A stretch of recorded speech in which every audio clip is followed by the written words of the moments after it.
Okay, I'm with Constable Crowcroft, and it's the Holocaust Memorial Day, yet again, every year, and Constable Crowcroft just laid a wreath for the parish.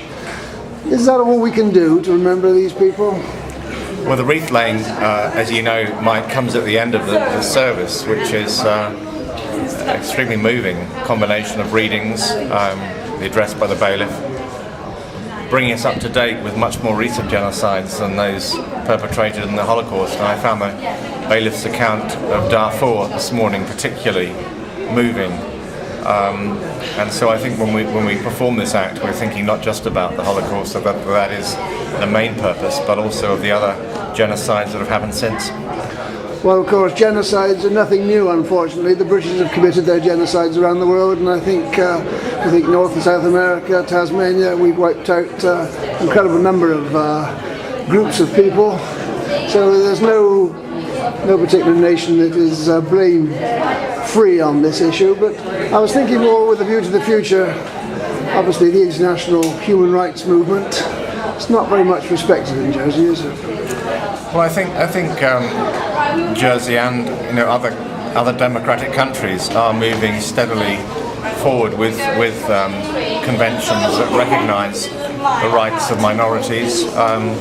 We're certainly much more aware of discrimination than we were, I think, and it's good to see even in recent days the British public are not willing to accept discrimination in sport, for example, against women. And I think another theme that we heard today particularly was discrimination against gays during the Holocaust. That was brought out again by the bailiff. But these 22 most unfortunate people who died in horrible circumstances, what would they think if they saw that Jersey didn't even now have any anti-discrimination legislation on the books?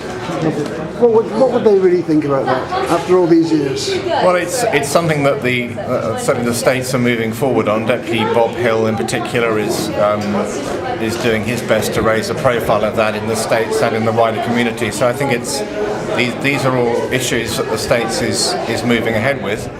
I suppose one would have to argue that you can't do everything at the same time, but the fact that this memorial is so well attended, the fact that the Westmount crematorium is so well attended on Liberation Day, I think all of these are indications that the community in Jersey does take these matters very seriously. Well, I don't deny the importance of such days as today, but there's 150 people or so there here today. I don't think more than just a few are members of the Jersey Human Rights Group.